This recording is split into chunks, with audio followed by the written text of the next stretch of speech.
Hello everyone, welcome to our math classes. आज हम पढ़ेंगे इलेक्ट्रिकल के 2007 के क्वेश्चन। इलेक्ट्रिकल 2007 में गेट में सिर्फ एक ही क्वेश्चन आया था मैथ से, वो ये था। इसमें क्या था, 1/2 पाई 0 से 2 pi sine t minus tau cos tau d tau. तो हम इसको सोल्व करते हैं। इसमें क्या है, जैसे कि अब इसमें एक इंडिविजुअल नहीं, जैसे साइन टाउ कोस टाउ, तो हम कोस टाउ को टी मान के साइन टाउ में लास्ट चेंज कर सकते हैं। तो हम क्या करते हैं, पहले इसको ब्रेक करते हैं। तो ब्रेक कैसे करते हैं, जैसे कि साइन ए माइनस बी है, तो इसको जैसे खोलते हैं तो अपन क्या करते हैं, साइन ए कोस बी माइनस कोस ए साइन बी, ये है। अब इस चीज़ की जगह हम ये रख देते हैं, तो क्या हो जाएगा, 1/2 पाई 0 से 2 पाई और साइन ए मतलब साइन टी और कोस टाउ आएगा, इसका भी कोस टाउ आएगा, तो मल्टीप्लाई होकर क्या बन जाएगा, कोस स्क्वायर टाउ माइनस, अब इसका कोस है मतलब cos t minus minus cos t हो गया। अब क्या आ जाएगा, साइन बी मतलब साइन टाउ, और एक और ये कोस टाउ का मल्टीप्लाई था कोस टाउ, ये हो गया, और ये हो गया डी टाउ। अब हम क्या करते हैं, अब ये इंटीग्रेशन है टाउ के रिस्पेक्ट में, तो ये टाउ वाली टर्म क्या हो जाएगी, वेरिएबल हो जाएगी, बाकी को कांस्टेंट मान लेंगे अपन। तो जैसे कांस्टेंट को अपन बाहर कर लेते हैं, 1/2 पाई साइन टी को मैंने बाहर कर लिया, ये बाहर हो गया 0 से 2 पाई, ये बनेगा कोस स्क्वायर टाउ, मैं डी टाउ को भी इधर लिया था माइनस डी टाउ, यहाँ से क्या बाहर आ जाएगा, कोस टी बाहर आ जाएगा, कोस टी बाहर आ गया, इंटीग्रेशन 0 से 2 पाई, यहाँ पे क्या बचा, साइन टाउ कोस टाउ, तो मैं क्या करता हूँ, sine tau 2 sine tau cos tau divided by 2 का ऊपर नीचे मल्टीप्लाई, ऊपर मल्टीप्लाई मतलब ऊपर नीचे मल्टीप्लाई और डिवाइड कर दिया मैंने, 2 का यहाँ मल्टीप्लाई कर दिया, यहाँ का डिवाइड कर दिया, 2 से 2 कैंसिल हो जाएगा, तो वापस वही टर्म बन जाएगी, यहाँ पे बनेगा डी टाउ। अब जैसे कि एक तरीका होता है, जैसे कि इसको अब मर्ज कर देते हैं अपन, जैसे कि अपन ने एक फॉर्मूला पढ़ा होगा साइन 2a का, तो ये क्या होता है, 2 साइन ए कोस ए, तो ये कुछ इस तरीके का दिख रहा है कि ये 2 साइन ए मतलब tau, 2 sine tau cos tau कुछ टाइप का है, तो हम इसको क्या लिख देंगे, सिंपल इसको जगह यहाँ पे लिख देंगे साइन 2 टाउ लिख देंगे। इसकी जगह क्या लिखेंगे, कोस स्क्वायर का तो डायरेक्ट इंटीग्रेशन में फॉर्मूला होता नहीं है, तो हमने एक फॉर्मूला पढ़ा है कोस 2 थीटा, क्या होता है 2 कोस स्क्वायर थीटा -1। हमको क्या चाहिए, कोस स्क्वायर थीटा चाहिए, तो हम क्या करते हैं, 1 को इधर ले आते हैं, तो कोस 2 थीटा उधर माइनस का इधर आएगा तो प्लस का बन जाएगा, डिवाइडेड बाई 2 इक्वल टू क्या हो जाएगा, कोस स्क्वायर थीटा।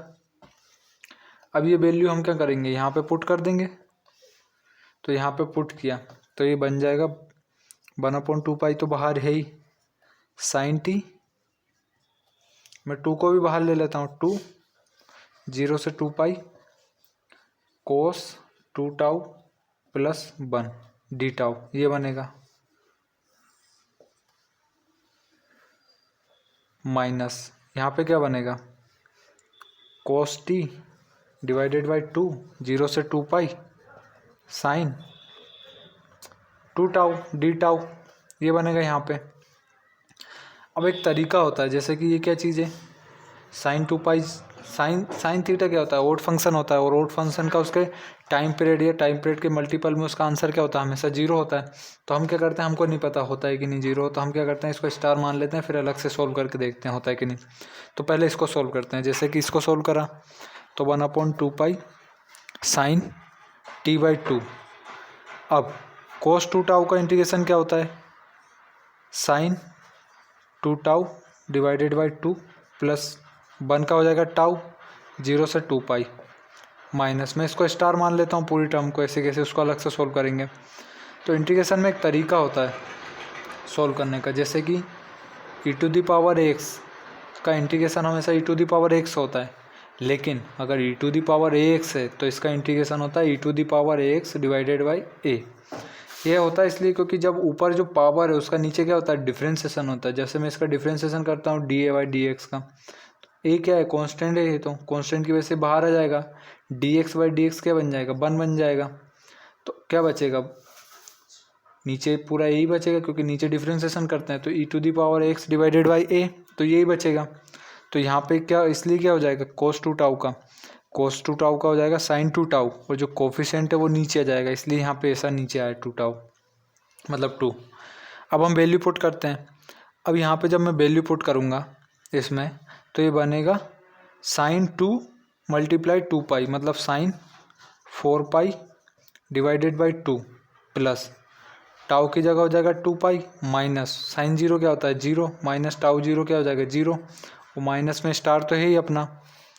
ठीक है, अब साइन यहाँ पे क्या है 4 पाई है। अब साइन का ग्राफ देखते हैं ज़रा, तो ये साइन का ग्राफ होता है, पाई होता है, 2 पाई होता है, 3 पाई होता है। साइन का कोई सा भी पाई का मल्टीपल हो हमेशा क्या होता है, वो 0 होता है, तो इसलिए क्या हो जाएगा 0 हो जाएगा। ये हम क्या लिख देते हैं, अब ये 0 है, ये 0 है, तो अब बचा क्या सिर्फ 2 पाई। तो अपना आंसर के अब अपना एक अगली स्टेप क्या हो जाएगी, ये साइन t/2। अब ये 0 मल्टीप्लाई में क्या बचा 2 पाई माइनस स्टार ये बचा। तो मैं क्या करता हूँ 2 पाई से 2 पाई कैंसिल कर देता हूँ और इस वाले 2 पाई को यहाँ पे ले जाता हूँ, अलग अलग कर देता हूँ ब्रैकेट को। ठीक है, 1/2 पाई ये इन दोनों को मल्टीप्लाई में था, तो मैंने क्या कर दिया, इसको अंदर ले गया, तो इसके साथ भी मल्टीप्लाई में जाएगा, इसके साथ भी मल्टीप्लाई में जाएगा और इसके साथ भी मल्टीप्लाई में, तो इसके साथ यहाँ आ जाएगा, यहाँ के साथ यहाँ आ जाएगा। तो ये क्या बचा sin t/2 बचा सिर्फ। अब हम स्टार को सोल्व करते हैं, अभी हमारा स्टार बचा है, तो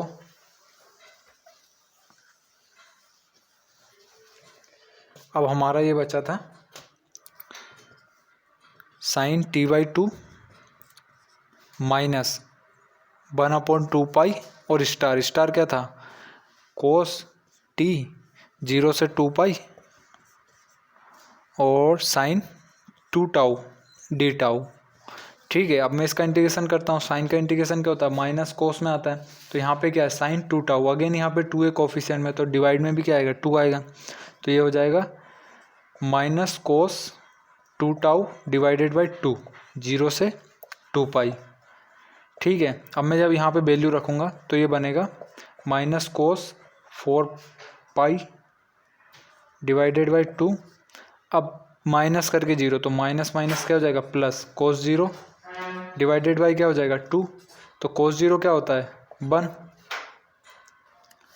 तो 1/2 और कोस 4 पाई, कोस का ग्राफ क्या होता है, कोस का ग्राफ ये होता है 0 1, मतलब ये 0 है, ये पाई है, ये 2 पाई है, ये हो जाएगा अपना 3 पाई। मतलब जहाँ जहाँ पे पाई का अगर ओड मल्टीपल है तो कोस क्या देता है -1, अगर वो इवन मल्टीपल है तो क्या देता है 1, जैसे 2 पाई 4 पाई 6 पाई 8 पाई, ऐसे अगर ओड है पाई 3 पाई 5 पाई तो क्या देगा -1। तो वही की वही वैल्यू अपन यहाँ रख देते हैं कि यहाँ पे क्या है cos 4 पाई, तो cos 4 पाई क्या हो जाएगा 1, तो ये बनेगा क्या -1/2 प्लस 1/2, तो ओवरऑल क्या बन जाएगा 0। तो ये पूरी की पूरी टर्म क्या बन गई बेसिकली, क्योंकि ये चीज़ यहाँ पे मल्टीप्लाई में थी इसके साथ और ये अपन ने इंटीग्रेशन को सोल्व किया, तो इंटीग्रेशन ही 0 आया, तो ये क्या हो गया 0।